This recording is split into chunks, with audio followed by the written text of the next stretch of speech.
SK. Jain ಗುರುಜಿ, ಮೇಷರಾಶಿಗೆ ಈ ಬಾರಿಯ ಸಂಕ್ರಾಂತಿ ಭವಿಷ್ಯ ಹೇಗಿದೆ? ಬಹಳ ಶುಭ. ಯಾಕೆ ಶುಭ ಅಂದರೆ ಈ ಸೂರ್ಯನಾರಾಯಣ 9ನೇ ಮನೆಯಿಂದ 10ನೇ ಮನೆ ಪ್ರವೇಶವಾಗುತ್ತೆ. ಸೊ 10, 11 ಸೂರ್ಯ ಇದ್ದರೆ ಅವ್ರಿಗೆ ಬಹಳ ಅವ್ರ ಆಕಾಂಕ್ಷೆಗಳೆಲ್ಲ ಪೂರ್ಣ ಆಗುತ್ತೆ. ಏಮಿ ಮುಟ್ಟಿನ ಬಂಗಾರು ಅಂದಾಗ ಮುಟ್ಟಿದ್ದೆಲ್ಲ ಬಂಗಾರು, ದೊಡ್ಡ ಪರಿವರ್ತನೆ. ಶನಿ ಮಹಾತ್ಮನು 11ರಲ್ಲಿದೆ, ಗುರುಬಲನೂ ಬರ್ತಾ ಇದೆ ಫಸ್ಟ್ ಮೇಗೆ. ಸೊ ಈ ವರ್ಷ ದೊಡ್ಡ ಪರಿವರ್ತನೆ, ಅವ್ರ ಕಷ್ಟಗಳೆಲ್ಲ ದೂರ ಆಗ್ಬಿಡುತ್ತೆ. ಸೊ ಪೊಂಗಲ್ ಹಬ್ಬ, ಹ್ಯಾಪಿ ಪೊಂಗಲ್ ಅಂತ ಹೇಳೋಣ. ಅಂದರೆ ಈ ಪೊಂಗಲ್ ಹಬ್ಬಕ್ಕೆ ಸೂರ್ಯನಾರಾಯಣ ಆಮೇಲೆ ಕುಂಭರಾಶಿಗೆ ಪ್ರವೇಶವಾಗುತ್ತೆ. ಶನಿ ಒಟ್ಟಿಗೆ ಸೇರಿದ್ರು ದೋಷನೇ, ಆದರೆ 11ನೇ ಮನೆಯಲ್ಲಿದೆ. ಆರ್ಥಿಕ ವೃದ್ಧಿ, ಸಾಲ ಸೋಲ ಇರುತ್ತೆ, ಬೇರೆಯವ್ರಿಗೆ ಸಹಾಯ ಮಾಡುವಷ್ಟು ದುಡ್ಡು ಬರುತ್ತೆ, ದಾನ ಧರ್ಮ ಮಾಡ್ತಾರೆ, police department, military department, promotion ಸಿಕ್ಕೋದು. ಕ್ಷತ್ರಿಯ ಲಗ್ನ ಅಂದರು ಮೇಷ. ಬೆಂಕಿಯಲ್ಲಿ ಕೆಲಸ ಮಾಡೋರ್ಗೂ ಶುಭ. ಈ ಫೈರ್ ಇಂಜಿನ್ನು, ಗ್ಯಾಸ್ ಸ್ಟವ್ ಕೊಡ್ತಾರಲ್ಲ, ಸಿಲಿಂಡರು, ಇವೆಲ್ಲ ಕೆಂಪು ಬಣ್ಣ ಕುಜನಿಗೆ. ಸೊ ಅದ್ಭುತವಾದಂಥ ಜಯ. ಅಶ್ವಿನಿ, ಭರಣಿ, ಕೃತಿಕಾ ಮೊದಲನೇ ಪಾದ ಮೇಷರಾಶಿ. ಮೇಷರಾಶಿಯ ವೃತ್ತಿ ಜೀವನದ ಬಗ್ಗೆ ತಿಳಿಸೋದಾದ್ರೆ, ವೃತ್ತಿ ಅಂದರೆ ಇಲ್ಲಿ ಜಾತಕದಲ್ಲಿ ನೋಡ್ಕೊಬೇಕಾಗುತ್ತೆ. ದಶಮಾಧಿಪತಿ ಕುಜನ ನವಾಂಶದಲ್ಲಿದ್ದರೆ, ಮೇಷರಾಶಿಗೆ ಅಧಿಪತಿ ಕುಜನು. ಸೊ ಅವ್ರಿಗೆ ಎಲೆಕ್ಟ್ರಾನಿಕ್ ಲೈನ್ ತಗೊಳ್ತಾರೆ, ಎಲೆಕ್ಟ್ರಾನಿಕ್ ಇಂಜಿನಿಯರ್ಸ್ ಆಗ್ತಾರೆ.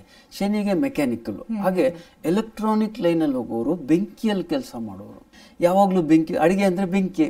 ಸೊ ಹೋಟೆಲ್ ವ್ಯಾಪಾರ ಮಾಡುವವರು, ಹೋಟೆಲ್ ಇಂಡಸ್ಟ್ರಿ, ಹೋಟೆಲ್ ಮಾಡ್ಬೋದು. ಸುಮ್ಮನೆ ಹೋಟೆಲ್ಗೆ ಸಾಲ ಮಾಡಬಾರ್ದು, ಲಾಸ್ ಆಗಿಬಿಡುತ್ತೆ ದಶೆ ಚೆನ್ನಾಗಿಲ್ಲದಿದ್ರೆ.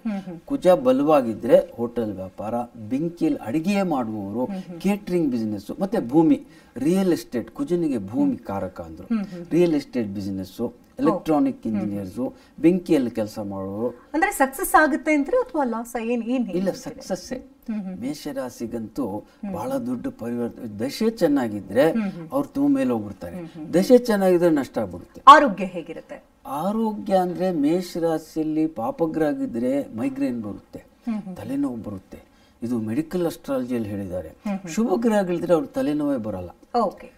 ಸೊ ಪಾಪಗ್ರಹದ ಅದಕ್ಕೆ ಪೂಜೆ ಮಾಡಿಕೊಂಡು ತಕ್ಕ ಒಳ್ಳೆ ವೈದ್ಯರು ಸಿಕ್ಕಿ ಮದ್ದು ಕಂಡು ಹಿಡ್ಕೊಂಡ್ಬಿಡ್ತಾರೆ. ಪರಿಹಾರ ನೋಡಮ್ಮ, ಇಲ್ಲಿ ನವಧಾನ್ಯಗಳಲ್ಲಿ ತೊಗರಿ ಬೇಳೆಯನ್ನು ದಾನ ಮಾಡಿಕೊಡ್ಬೇಕು.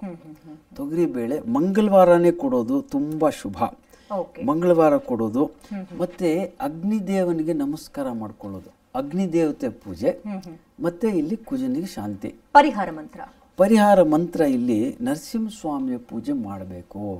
ಓಂ ಉಗ್ರಂ ವೀರಂ ಮಹಾವಿಷ್ಣುಂ ಜ್ವಾಲಂತಂ ಸರ್ವತೋಮುಖಂ ನಾರಸಿಂಹಂ ಭೀಷಣಂ ಭದ್ರಂ ಮೃತ್ಯೋರ್ಮೃತ್ಯುಂ ನಮಾಮ್ಯಂ ಅಂದರೆ 2 ಮದುವೆ ಯೋಗ ಇರುತ್ತೆ. ಕುಜ ಹೇಳಿದ್ರೆ ಗಂಡ ಹೆಂಡತಿಗೆ ಜಗಳ, ಕಲಹ, ಕೋರ್ಟ್ ಕೇಸಲ್ಲಿ ಕೇಸ್ ಇದ್ರೂ ಸೆಟ್ಲ್ ಆಗ್ಬಿಡುತ್ತೆ, ಒಂದಾಗ್ಬಿಡ್ತಾರೆ ಗಂಡ ಹೆಂಡತಿ.